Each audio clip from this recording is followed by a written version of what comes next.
Okay, now it's your turn. Questions for Mellon. Also, if you want to share your near-death experience stories with us, go right ahead. We'll be back in a moment on Coast to Coast AM. And here we are with our friend Mellon Thomas Benedict, and also your phone calls right here on Coast to Coast AM. Well, the good news is about all of this is more to the universe than life after death. You believe creation constantly begins, don't you? Yes, I do. All right, to the phones we go. Let's go to Danny in Stockton, California. First-time caller. Hi, Danny. Hey, how you doing? We're doing great. Yeah. I got a question. I got a little theory about reincarnation. Well, let's hear it. All right. Well, I consider, like the light, as what you call the light, because I believe like Aristotle, I think it was, to come up with the atom, where everything's made up of energy, atoms. And so everything's connected. I believe like the light is like encompasses everything. And so you take a little piece of that. You take a little piece of the light, but there's like a center, a core, which is the ultimate knowledge, to where if after you've been reincarnated enough, you become part of the core, and it's shaped like a ring or a ball with rings, with lives or souls, I guess you could say, that revolve around it almost, and that you can pluck a little piece out of the core and put it somewhere to learn and to grow. And when it finally lives enough lives, depending on the lives, it can advance in the ring and be sent back out when needed, but they only send out certain parts because you don't want to upset the whole balance of the whole, even with the core itself and where they're learning, until they can finally reach that center to help become bigger part of the whole, make the light bigger, encompass more. Now, do you follow that, Mellon? Well, I tend to agree. Here's what I was shown, and I'm very much in agreement with this. There's a second part to the life review that hasn't been talked about, and that is, as you're having the life review, every minute and second of your life is being reviewed. It's being downloaded into that light, which is the core, the super mainframe. And so that means that every bit of your life, every day, every thought you've ever had is of universal importance to the rest of us. And the other part of the life review is that this is being downloaded into that central core, which is helping all of us grow. And so I tend to very much agree. This life review that you witnessed, when I was growing up, it was there's a book of your life put right there in front of you. Did you see visuals of your life?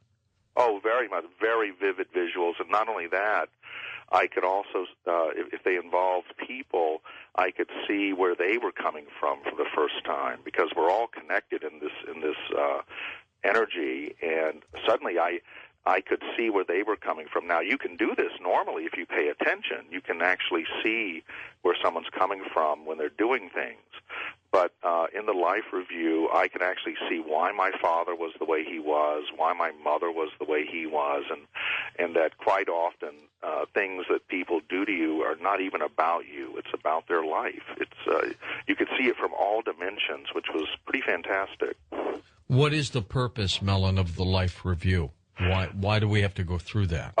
It's a tremendous learning experience. The purpose is that there is no judgment whatsoever, and some people get shocked by this, but the only judgment you're ever going to experience is your own self-judgment during that life review, and as you go to the light. That is the only judgment you will ever know, and that can be pretty severe. We're harder on ourselves than anybody else. Well, that's true. Herb in Florida, welcome to Coast, east of the Rockies. Hi, Herb. How you doing, George? Good, thanks. Good. Yeah, I've called you before. You guys do a remarkable job. It's ever since I found your program, I have learned so much, and it's just been phenomenal. I have two questions for your guest. Sure thing. One, 2012 wasn't mentioned. I was wondering if he had anything revealed to him about 2012. And two, when you asked him about the creation of the universe, I don't know, it just didn't gel with me, and I'm just kind of curious to what the actual creation was according to the light, because I don't think he really got into that. All right. Other than that, just keep up the good work, and God bless you. We'll do it. Let's pick up the second one first, if you want, Mellon. The creation of the universe. What's your take on that? Well, that is such a deep, deep subject. It would literally almost take forever to explain 4 more it. shows. Yeah. So I plan to go deeper into that in my book. And also, we all have a version of that, and you put all those versions together, and that is the truth. Do you believe in the Big Bang Theory? Do you think there was a science behind it? There was more than one Big Bang, I was shown. And also there are big fizzles that didn't quite... Yeah. Like the universe had a fart, but it didn't quite, What about 2012?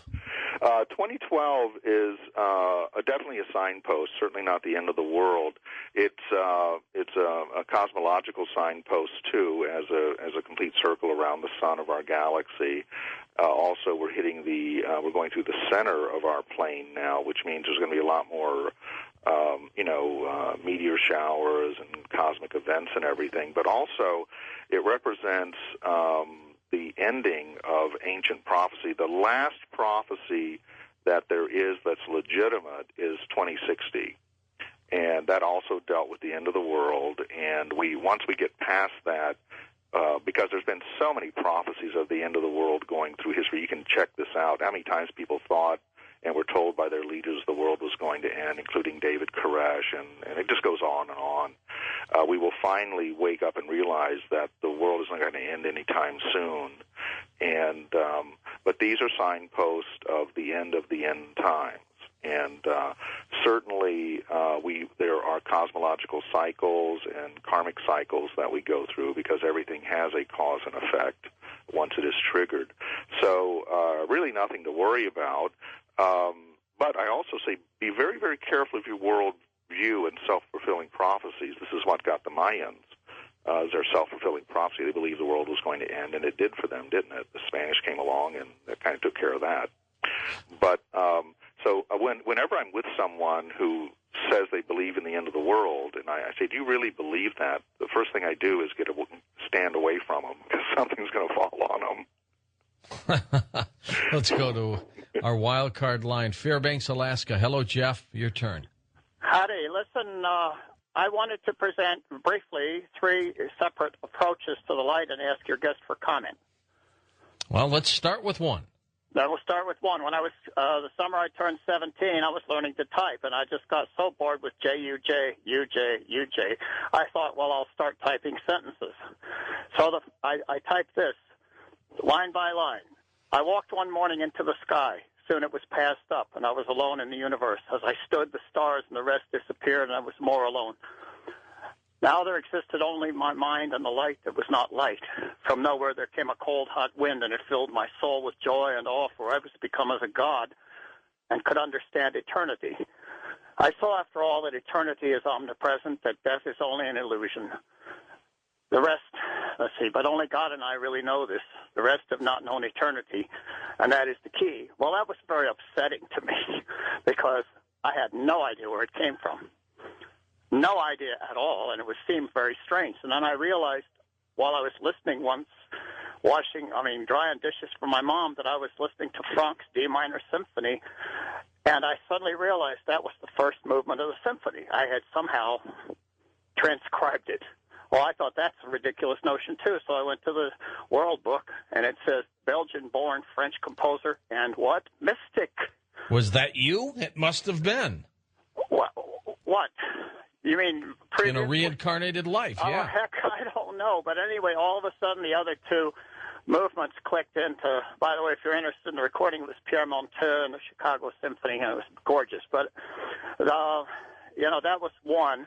The second one, I was in a contretemps with my folks. I had dropped out of college in 1966, and my folks were upset. They were getting transferred from Anchorage. I was up in Fairbanks. They were getting transferred to Nellis Air Force Base. And basically, they kind of kidnapped me, and basically I just escaped. And as I was escaping and going up what we